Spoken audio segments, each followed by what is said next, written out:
Also, one thing I noticed is I think, because it reminded me a lot of the X-Files when I first heard it as well, and so what I did was I went in and I kind of made my own version using just a flute instead of a whistle with any kind of reverb or anything. And a lot of it is whatever they used with kind of reverb or effect afterwards, it's very similar to the same reverb or effect they used for that melody line in X-Files. And that's a lot of it, because when I went and re-rendered it using just a flute and no reverb or anything like that, it sounded completely different. I mean, there's still the similarities in the tone with the minor key and everything and that eeriness, but I think the thing that strikes me the most is just the reverb they used on it and that effect, because that's where I see the similarity the most. Mm-hmm. And you know what's funny is my dad actually a few years ago had the X-Files theme as his cell phone ring, and one of our listeners on Twitter, LitLover269, said, sounds similar to X-Files, and when my phone went off at work, everyone thought it was X-Files. So that's really funny. If you want an empirical comparison, just people made that association. And it wouldn't shock me if Lionsgate did that on purpose, trying to kind of, draw images of Mystique. And let's face it, Theresa's husband could back this up for us. We could ask him. But for anyone who's watched X-Files, they both involve kind of some government conspiracies. The Capitol sort of. There you go. Maybe there were aliens in Pan Am too that we just didn't know about. Speaking of aliens, crackpot theory. Speaking of aliens, great segue. Yeah, it is a great segue. My husband and I met, so. But yeah, so speaking of aliens, another theme, and I don't really hear this similarity myself, but a bunch of people said that Rue's whistle reminded them of the Close Encounters music, so we have that too to play for you guys. So this time, I'm actually going to play Rue's whistle first again, and then I'll play the Close Encounters theme immediately after that.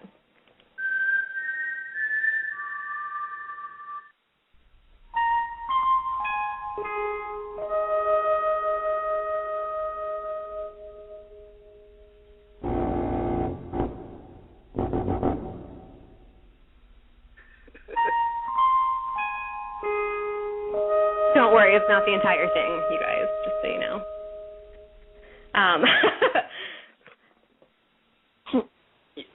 I'm a huge fan of Close Encounters of the Third Kind, the film. And for those of you who haven't seen it, first of all, you really should.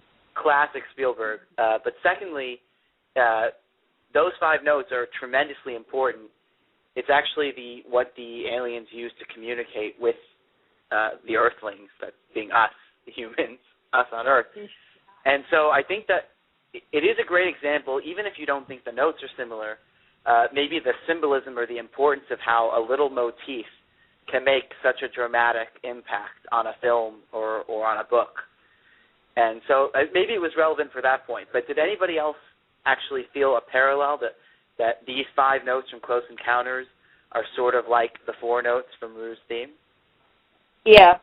Any take? I totally did. I thought especially the way they were reaching toward high notes. I mean, I don't know the lingo for it, but there was sort of that building up of like da da da da, and like I almost for a second thought it was the same. At least those first few notes were the same before. Obviously, my brain already knew that it was Close Encounters. So yeah, I saw a lot of similarity. Yeah, I heard some similarities too. I think it's interesting we picked 2 alien movies / TV show. I guess X-Files had 2 movies, but so far we've found similarities between 2 alien shows. I wonder if in your list, Savanna, if you'll have any non-alien shows coming up. We do. We have one more. We have one more piece of music to share with you, and it is like probably as far away from aliens as you can get, maybe. But it still comes from a very sort of tragic, haunting story. Adam, should we just tell them what it is? I think we should, and I just want to personally say I'm a tremendous fan of this music. I'm a tremendous fan of this music and this film. It is, oh my God, it's brilliant. But yeah, so this is the 1960s era. Yeah, sorry, you can go ahead and introduce. No, go ahead. It's 1968, Romeo and Juliet, directed by Zeffirelli, right? Hopefully I'm right. not And the destroying his name. Composer is Nino Rota, Italian, and there are some incredible themes in this soundtrack throughout the film. This is probably the most famous one, but there are others that are really great, including some more joyful themes, as well as the Moresca, which I went deeply out of my way to find on iTunes once, and was very happy that I was, because I used to have to pull it up on YouTube just to hear the theme. So it was really great to get that, and I recommend anybody to listen to that soundtrack if you can. And there's one other point I want to make. One similarity that you might make between the Hunger Games and that Romeo and Juliet version is there was some criticism at the time that the girl playing Juliet, I can't remember her name, but that Olivia she looked maybe a little bit too old for the role. A lot of people were saying, and that Juliet, it was also of tribute age, you could say. See, is that true? Because that surprises me, because in the play Juliet is 13, and to me Olivia Hussey is one of the younger Juliets that I've seen in a film or in a. I think. Well, there's all that controversy about her appearing topless in that one scene. So I thought because she was only 15 when she filmed it. Yeah, and she does appear topless. And let's face it, even when she's not topless, she's still almost topless through good parts of the film. with those bodices. Oh my God, she's so beautiful. But yeah, seriously, if you have not seen the 1968 Romeo and Juliet, you have to. I love the later version with Leonardo DiCaprio and Claire Danes, but the 68 one is just beautiful. So anyway, let's move along just so we don't waste any more time. Jake Vineyard, listening out there on our show, who's 12. Jake, wait 5 years, then you can go see that Romeo and Juliet, and everything will I saw that in 8th grade English class, so you may not have to wait that long. Yeah, it was an English class kind of movie, but we all. Yeah, I watched it in English class too. Just wondering, can I everyone just hear say, me? I know this is not relevant, but we watched it in my English class in 9th grade, and my teacher, who was actually like 70 years old, had forgotten about that one scene where Romeo's backside is revealed, and literally sprinted across the room and lunged in front of the television. That's really funny. I remember my teacher held up like a poster or something, and it was ridiculous. But speaking of English class and nudity, Kait from Victor's Village has just joined us.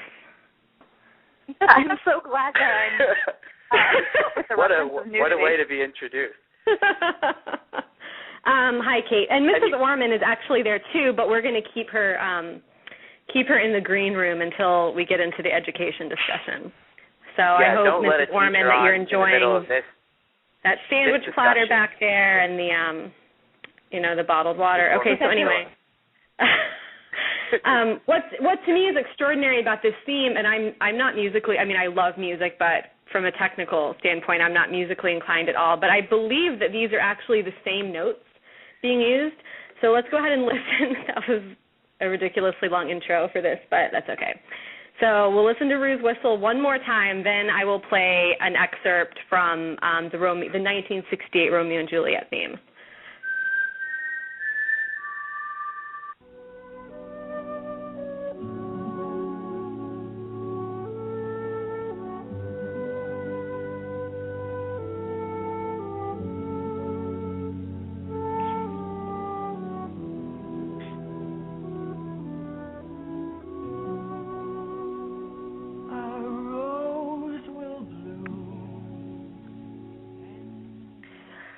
So, yeah, what do you guys think? Well, I will say this right off the top, and most of you probably noticed it, but those first four notes are exactly the same in terms of pitch, at least in the key. I don't know if they were the same key. I wasn't paying that close attention, but they are the same notes.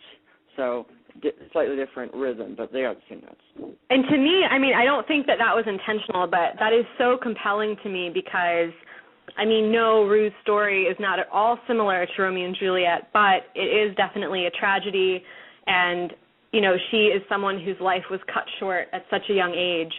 So there are kind of a lot of parallels to be drawn if you really dig deep.